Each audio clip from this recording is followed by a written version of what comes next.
녹화 시작을 했고요. 다시 화면 공유하도록 하겠습니다.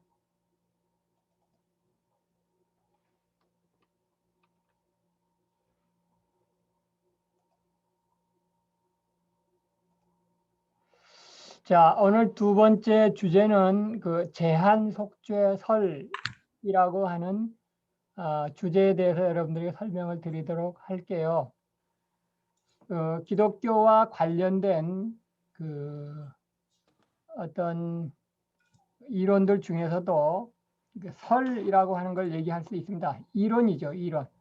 제한 속죄설, 제한 속죄 이론 이렇게 설명을 드릴 수 있는 건데 이 이론은 어떤 질문에 대한 이론이냐면 여기 빨간 걸로 쓴 건데 예수께서 누구를 위하여 죽으셨나? 라고 하는 이 질문에 대한 그 답이 이제 크게 한 두 가지 정도입니다. 이론이에요. 만인 구원론, 만인을 위해서 죽으셨다. 그리고 또 하나는 위하여 죽으신 그 피가 그 제한된 인원에게 해당되는 것이다 라고 하는 크게 두 가지 이론이에요. 그래서 좀 더 이 PPT 설명을 좀 드리면 이 주제 말이죠. 예수께서 과연 누구를 위하여 죽으셨느냐? 모든 사람을 위해서 죽으셨느냐? 소수를 위해서 죽으셨느냐? 라고 하는 것이 그 인류 역사상 굉장히 중요한 질문이고 이제 거기에 대해서 이제 입장들이 조금씩 갈리는데 크게 두 그룹으로 나뉜다. 참고로 이걸 이제 영어로 얘기를 하면 for whom 누구를 위하여 Jesus died 예수께서 죽으셨나? 이제 영어로 얘기를 해보면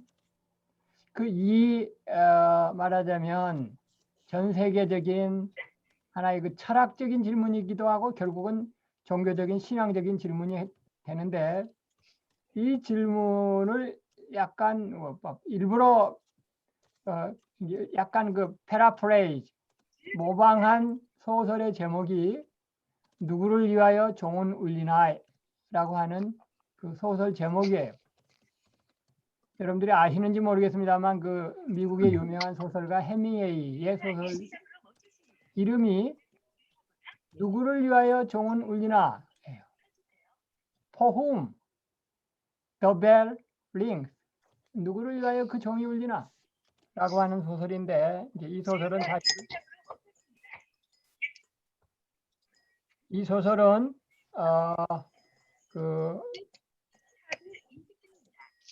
어떻게 해야 되나 지금 내가 지금 모두를 향해서 음소거를 좀 하기 위해서 잠깐 빠져나갈게요.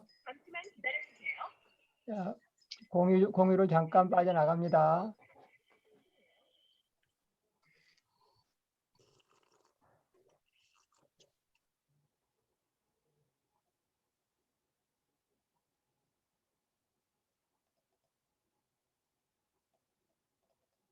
예, 모두 음소거를 했습니다.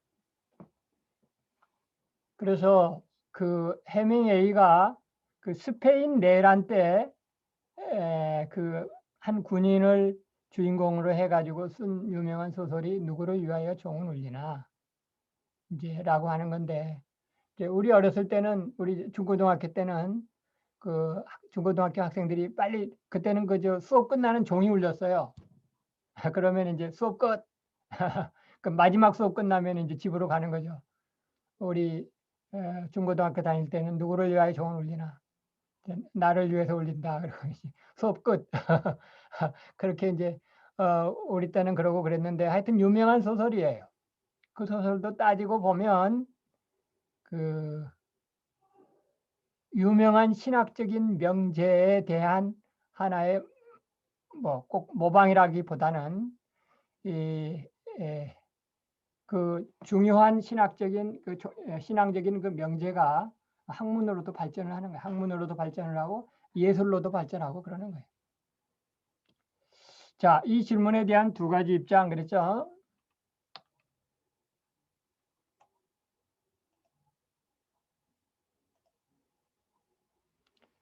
예수님께서 누구를 위하여 죽으셨나라고 하는 질문은 또 다른 말로 말을 살짝 바꾸면 이렇게도 질문을 할 수 있어요. 예수님께서 십자가에서 흘리면서 죽으셨는데 그 십자가상에서 흘리신 그 피가 그 피의 효력이 모든 사람에게 미치느냐 아니면 소수에게 미치느냐 라고 하는 질문으로 바꿔서도 질문을 할 수 있겠어요. 근데 왠지 바꿔서 질문을 할 때 사람들이 뭐라고 대답을 해야 좋을 것 같으냐면 왠지 그러니까 말이라고 하는 게 질문을 이렇게 질문하는 거하고 이렇게 질문하는 게 다르다는 걸 내가 좀 얘기를 하기 위해서 지금 하는 건데 예수님의 피의 효력이 어디에 미치느냐 그러면 예수님의 피의 효력이 모두에게 미치지라고 하면서 이쪽을 얘기하고 싶은 마음이 들잖아요. 근데 이제 여러분 내 설명을 잘 들어보세요. 이 제한 구원론이나 제한 속죄론에 대해서 얘기하는 사람들은 그 하나님의 능력이 또는 예수님의 피의 능력이 제한됐다는 것이 아니라 능력이 아니라 그 구원의 범위, 실제로 구원받는 사람의 범위가 제한되었다라고 하는 의미에서 제한이라는 말을 쓰는 거예요. 그런데 그 아까 내가 얘기했던 두 가지 질문이 사실은 같은 질문인데 이제 사람들은 되게 신중하게 생각을 하지 않으니까 똑같은 질문을 예수님의 피의 능력이 만인에게 미치느냐 소수에게 미치느냐 그러면 왠지 만인에게 미친다고 얘기를 해야 될 것 같잖아요. 그러나 이 가로에다 쓴 하나님의 그, 그 모든 사람에게 미치는 것이 아니라 소수에 미친다고 그럴 때는 하나님의 능력의 문제가 아니라 구원의 범위의 문제다라고 하는 거를 이제 생각을 하면서 그 대답을 할 필요가 있다는 걸 얘기를 드리고요. 어쨌든 다시 원래대로 돌아오면 예수께서 누구를 위하여 죽으셨나? 이제 일반적인 질문이에요. 예수께서 누구를 위하여 죽으셨나라고 할 때 예수님께서는 이 세상을 사랑하시기 때문에 모든 사람을 위하여 죽으신 거다라고 대답하는 입장이 있는가 하면 그렇지 않고 소수의 택함 받은 자들을 위해서 죽으셨다. 예수님의 피의 혈액이 결국 미치는 것은 소수의 택한 자들을 위한 것이다. 라고 대답하는 입장이 있고 이렇게 크게 둘로 갈린다고요. 이제 이 큰 두 줄기 하에서 이제 각각의 그 문장 구사하는 거라든가 이런 것들은 학자마다 또 여러 갈래로 또 나눠질 수는 있겠지만 크게 두 갈래로 나눠지는데 자, 예수님께서 죽으신 것은 모든 사람을 위해 죽으셨다. 예수님의 피의 그 구원의 능력은 모든 사람에게 미친다. 뭐 이런 얘기를 하는 사람의 그 모든 사람의 경우에는 어떤 성경의 근거를 두고 있냐면 지금 예를 들면 가장 유명한 게 요한복음 3장 16절이라고 이 구절을 들 수가 있는데요. 누구든지 그러니까 여러분 이 구절을 다 외우고 계시겠죠. 하나님의 세상을 이처럼 사랑하사 주셨으니 이는 저를 믿는 자마다 누구든지 저를 믿는 자마다 누구든지 영생을 얻게 하려 하심이니라. 그러니까 저를 믿으면 누구든지 저를 믿는 자마다 라고 하는 걸 보니까 누구든지다. 모든 사람이다. 그러니까 예수님께서는 모두를 위하여 죽으셨다. 적어도 뭐 4대 성인 중에 한 사람이고 우리를 구원했다고 하는 분이 일부 소수의 몇 명만 위해서 죽으셨다 그러면 말이 되느냐? 그러면서 모든 사람을 위하여 죽으셨다. 라고 하는 이론, 그런 그 입장들이 있는가 하면 그렇지 않고 예수님께서 죽으신 것은 모든 사람이 아니라 소수의 택한 자들. 결국 택한 자들이 소수의 문제다.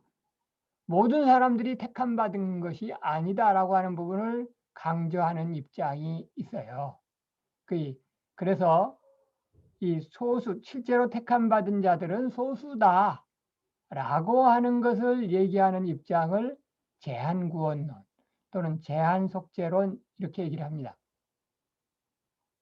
참고로 우리 합동교단 또는 그 개혁주의 교리를 가르치는 입장은 이 왼쪽일까요? 오른쪽일까요? 오른쪽이요. 예, 오른쪽에 해당이 됩니다. 예. 아마 대답하는 학생이 한 절반 정도, 아마 확실히 알았던 학생이 한 절반 정도라고 하면 확실히 몰랐던 학생도, 긴가민가 했던 학생도 한 절반 정도는 될 것 같은데, 우리의 입장, 칼빈대교의 입장, 즉 칼빈주의 입장, 이걸 이제 다른 말로 개혁주의라고도 하는데, 우리 대한예수교 장로의 합동교단의 입장은 이 소수의 택한 자들을 위하여 예수님께서 죽으셨다. 그 피까지 얘기를 하더라도 얘기를 그렇게 하는 거예요. 예수님의 피의 효력이 미치는 것은 소수의 택한 자들에게 미친다. 이것은 그 소수라고 해서 하나님의 능력이 제한된 것이 아니라 그 구원의 범위가 모든 사람들이 다 구원받는다고 하면은 물론 하나님께서는 그걸 원하시죠. 우리 하나님께서는 모든 사람이 구원받기를 원하시긴 원하시지만 실제로 있어서는 구원받는 사람들의 범위는 제한되어 있다라고 하는 것을 제한 구원론 이렇게 얘기를 합니다. 그런데 성경에는 그 누구든지에 해당하는 모든 사람에 해당하는 그 이 성경 구절이 꽤 많아요. 지금 여기는 지금 2구절밖에 안 썼는데요. 여러분들이 모두 이렇게 그 검색 성경 성경 앱에서 말이죠. 이거를 찾으면 굉장히 많이 나와요. 그러니까 이 많은 성경 구절들을 이제 근거해서 그 만인 구원론이라고 하는 입장도 상당히 우리 기독교 안에서 적지 않게 있어요. 이 만인 구원론 또는 이제 보편 구원론, 만인 속죄론, 보편 구원 속죄론의 입장은 이거를 진보주의라고 얘기를 하고 또 다른 말로 이제 자유주의권에 해당하는 사람들이 이 입장에 있습니다. 그 지난번에 그 성경관에 대해서 우리가 공부를 할 때 성경에 오류가 있다고 보느냐, 오류가 없다고 보느냐라고 하는 부분에서 성경에 오류가 있다고 보는 성경에 오류가 있기 때문에 성경도 비평의 대상이 된다고 보는 입장이 자유주의고 진보주의인데 그 사람들이 대개 거의 다가 그 입장이 이 보편구원론이냐 제한구원론이냐 입장에서는 만인구원론의 입장을 택하는 거예요. 그게 마치 이제 하나님의 사랑이라는 거예요. 우리 하나님께서는 사랑의 하나님이시니까 모든 사람이 구원받도록 구원받기를 원하신다라고 하는 구절. 성경에 보면 그런 구절이 있어요. 하나님께서는 모든 사람이 구원받기를 원하시느니라 라고 하는 성경 구절이 있어요. 하나님께서 모든 사람이 구원받기를 원하시니까 결국 예수님께서 피를 흘리신 것은 모든 사람을 위해서. 그 피의 효력도 모든 사람에게 미친다. 라고 하는 굉장히 이게 좀 넓잖아요. 그 구원의 대상의 그 구원의 문이 상당히 넓은, 상당히 교회의 문턱을 넓힌 그런 입장이 되는 거고 여기에 대조되는 우리 칼빈주의에 해당하는 개혁주의에 해당하는 입장에서는 그렇지 않다. 하나님께서 모든 사람이 구원받기를 원하시지만 실제로 구원받는 이는 모든 사람이 아니다. 라고 하는 것을 얘기하는 입장이 되겠습니다. 그러니까 지금 이 자유주의 진보주의에 해당하는 우리 한국의 교단들을 보더라도 여기에 해당하는 교단들도 꽤 많이 있어요. 예를 들면 지난번에 그 성경에 오류가 있다라고 보는 입장에 해당하는 그 교단들. 예를 들면 기독교 그 감리교 그리고 우리 기독교 장로회 중에서도 기독교 장로회 또 이화여대 뭐 서울신학대학 쭉 많고 그 장신대 있잖아요. 대한예수교 장로회 중에서도 우리 합동이 아닌 통합 측 장신대 쪽도 자기들은 이 가운데 있다고 얘기를 하면서 약간 이쪽에 치우쳐요. 성경에 오류가 있다고 얘기하는 쪽으로 약간 치우치는, 엄밀하게 얘기하면 가운데가 아니죠.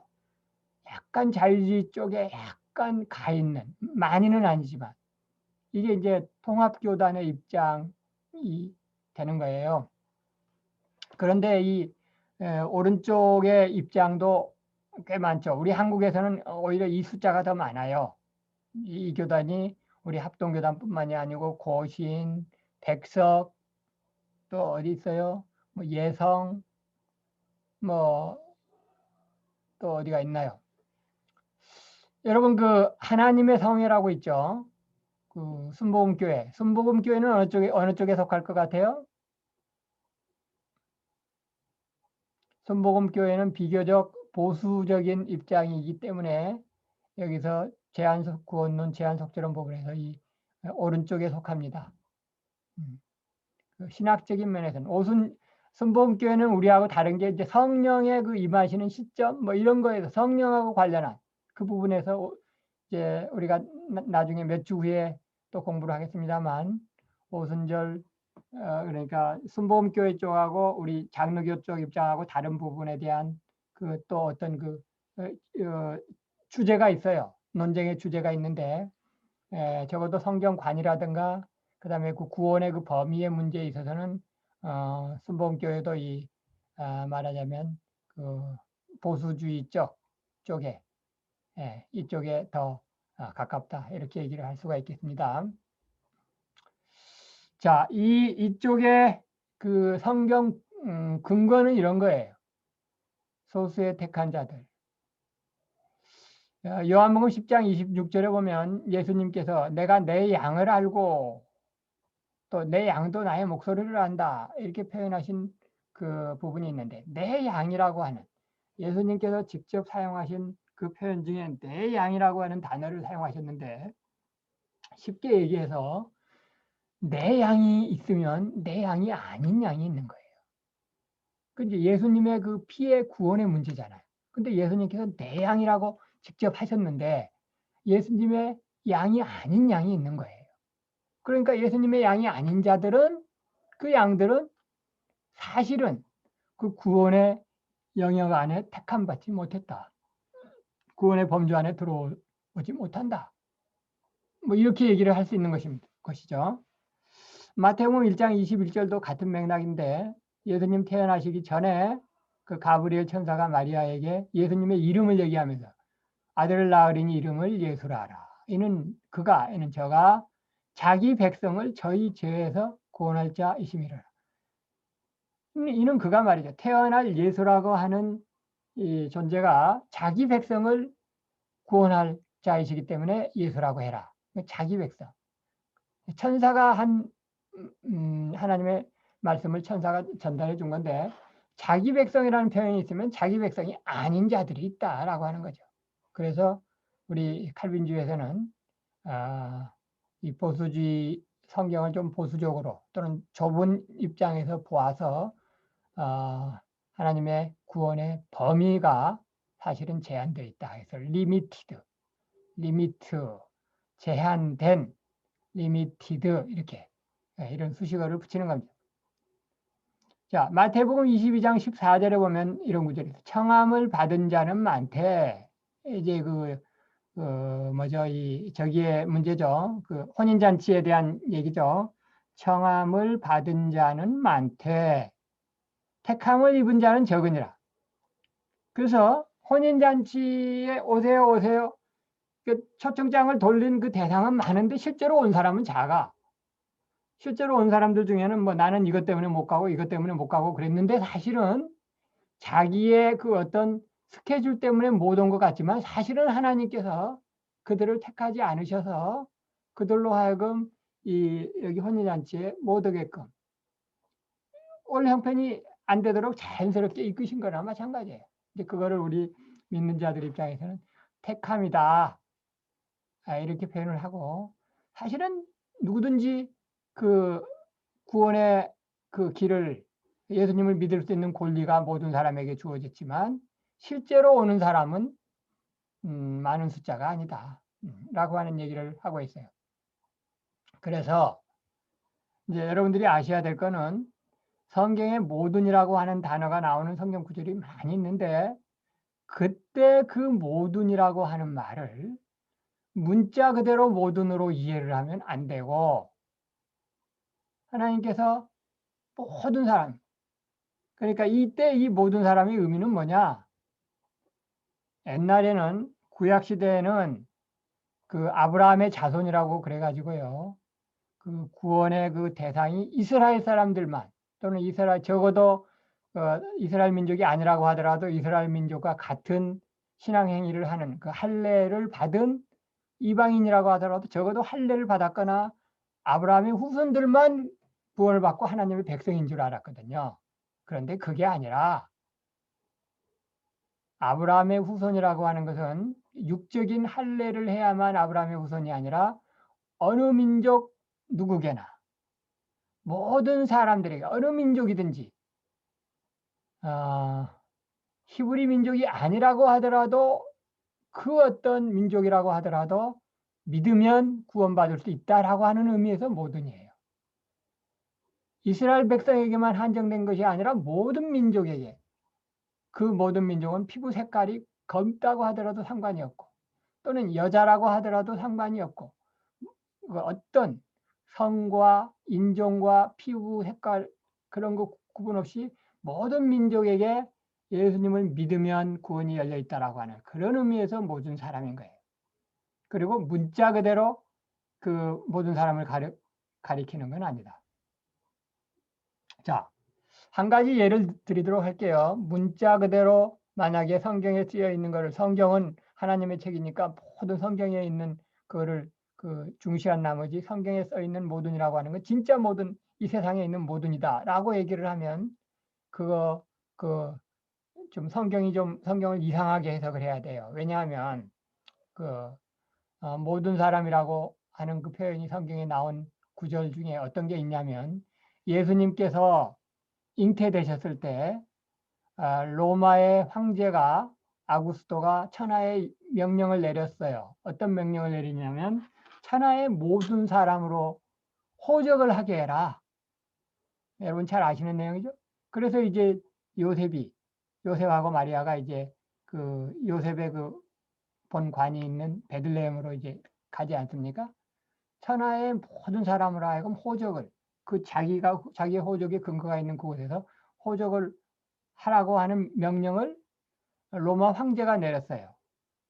그때 천하의 모든 사람이라고 할 때 그러면 이 지구상에 있는 모든 사람을 의미하는가? 그거는 아니잖아요. 이거는 상식이라고 해요. 가령 예를 들어서 그 당시 우리나라는 어떤 입장이었느냐? 그러니까 예수님께서 태어나시던 그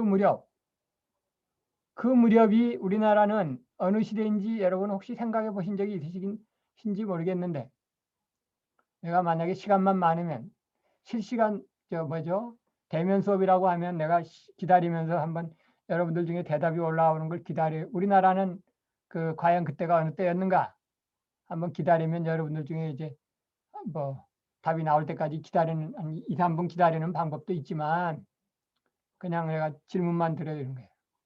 예수님 태어나시던 무렵 로마 황제가 천하 사람으로 하여금 호적을 하라는 명령을 내렸을 때 우리나라는 어느 시대였나? 삼국시대가 막 생겨나던 무렵에 고구려 백제 신라가 막 생겨나던 그 무렵인데 고구려 백제 신라 사람들이 천하 사람으로 하여금 이제 그 호적하라고 하는 명령을 받은 건 아니잖아요. 그건 상식이잖아요. 그러니까 이 성경의 모든 사람이라고 하는 모든이 있을 때 무조건 그 성경의 말씀이라고 해서 이 지구상에 있는 모든 사람을 가리키는 건 아니고 이제 우리가 해석을 잘해야 돼요. 예. 이 진보주의 입장에 있는 사람들은 이제 이걸 근거로 해서 하나님께서 사랑의 하나님이시고 예수님께서 사랑의 하나님이십니까? 그럼 모든 사람의 그 예수님의 피가 모든 사람에게 혈액이 미친다. 하나님의 능력은 제한되지 않는다. 뭐 이걸 강조를 하면 적지 않은 사람들이 우리 한국에서도 적지 않은 사람들이 이 보편구원론의 입장에 있는데 여기에 대한 대답이 그거예요. 이때 성경에서 모든 사람이라고 해서 이 지구상에 있는 모든 사람을 가리키는 건 아니고 모든 민족, 아브라함뿐만이 아니고 아브라함의 후손이 아니고 모든 민족이 다 구원의 영역 안에 속할 자격이 주어진다라고 하는 의미에서이고, 엄밀한 의미에서는 어떻게 읽어야 되냐면 이 모든 사람 앞에 우리가 이거를 생각하면서 읽어야 돼요. 택함 받은 모든 사람. 아시겠어요? 그래서 우리 개혁주의 칼빈주의에서는 항상 택함 받았느냐 이게 중요하다고. 그래서 여기서도 그래. 소수의 택한 자들. 이 지구상에 많은 사람이 있지만 실제로 택함 받은 자들. 여기도 청함을 받은 자는 많되 택함을 입은 자는 적으니라. 그러잖아요. 하나님께서는 모든 사람이 구원에 이르기를 원하시지만 실제로 택함 받은 자는 모든 사람이 아닌 거예요. 그렇죠? 그래서 여기다가 그렇게 이해를 하시면 돼요. 택함 받은 모든 사람. 이렇게 이해를 하시면 되는 거예요. 모든 사람, 그러니까 모든 사람, 예수님의 피가 모든 사람에게 미친다라고 할 때도 그 모든 사람 앞에 택함 받은 모든 사람. 이렇게 뭐 예를 들면 그 더라고 하는 정관사가 생략되었다고 보고 택함 받은 그 모든 사람. 그는 택함 받으니. 이렇게 생각을 하시면 성경에 그 모든이라고 하는 단어가 나올 때 어려움에 빠지지 않을 수가 있겠습니다. 그래서 우리의 입장은 이쪽이다. 이렇게 아시고, 참고로 그렇다고 해서 이 명제에 대해서 예수님께서 누구를 위하여 죽으셨나라고 할 이 그 명제나 질문에 대해서 이렇게 얘기하는 사람들이 그럼 이단이냐? 그건 전혀 아니에요. 하나의 입장인 거예요. 예수님을 구주로 믿는 많은 무리들 중에 한 절반 정도는, 경우에 따라서는 그 외국으로 나가면 이 인원이 더 많아요. 우리나라는 한 절반. 우리나라는 이쪽이 더 이 개혁주의 입장이 더 많다고 볼 수 있는데 전 세계적으로 외국으로 캐나다나 일본이라 그러면 이쪽이 훨씬 더 많죠. 그러니까 이렇게 얘기를 모든 사람을 위해서 예수님께서 죽으셨다라고 하는 입장을 우리는 이단이라고 얘기하지는 않고, 성경에는 이 말씀도 있고 이 말씀도 있는데 양쪽이 다 있어요. 다만 성경의 그 해석을 잘 해보면 과연 어느 쪽 해석이, 이쪽 해석이 더 성경적인지 아니면 이쪽이 더 성경적인지 라고 하는 것들을 여러분들이 판별할 수 있어야 하겠습니다. 이거를 조직적으로 이제 체계화하는 것이 우리 보수교단의 그 조직신학의 역할이에요. 그리고 이제 이거를 성경 각 본문을 이제 해석을 밝혀주는 것이 성경신학, 구약신학과 신학자의 입장이 되겠습니다. 뭐 이제 참고로 이제 할 얘기는 다 했는데 이런 예수님의 피의 문제에 대해서 이 입장이냐 이 입장이냐라고 하는 것과 관련해서 무신론자들은 뭐 예수님의 피 자체를 믿지 않고 하나님 계신 것조차 믿지 않으니까 그들은 이것도 아니고 이것도 아니겠죠. 그런데 적어도 이 입장이다. 보편구원론의 입장이다 그러면 적어도 예수님을 믿는 입장이니까 우리는 그 부분만큼은 소중하게 생각을 해야 되겠죠. 무조건 우리의 입장이 아닌 쪽은 나쁜 쪽 또는 이단 뭐 이렇게 얘기할 필요는 없다는 사실을 내가 얘기를 드리는 겁니다. 그리고 이제 교회에서는 이제 특별히 이제 뭐죠, 제자 훈련이라든가 이렇게 받을 때는 예수님께서 누구를 위하여 죽으셨나 그러면 결국은 나를 위해서 죽으셨다라고 하는 것을 얘기하고 기도 중에 하도록 그렇게 가르치죠. 그거는 이제 이거 신앙의 적용 문제예요. 실제로 예수님께서는 나만을 위해서 죽으신 것은 아니신데, 그런데 하여튼 모든 사람을 위해서 죽으신 것도 아니고 하여튼 그 제한되어 있는데, 이제 내가 신앙생활 잘하고 나의 그 성경 말씀을 나에게 적용하기 위해서는 나의 주 나의 하나님 그리고 예수님께서 죽으신 것은 나를 위해서 죽으신 것입니다. 내 죄를 속하기 위해서 죽으셨습니다. 라고 하는 것을 기도 중에 고백하고 또 신앙생활 해나가는 이런 그 신앙생활을 우리가 귀하게 보는 것을 교회에서는 이제 이것을 가르칩니다. 이것도 여러분들이 참고로 아시면 좋겠습니다. 자, 오늘은 여기까지 하도록 하겠고, 혹시 또 여러분들 중에 하실 얘기 있으실지 모르니까 일단은 녹화 수업을 중지하도록 하겠습니다.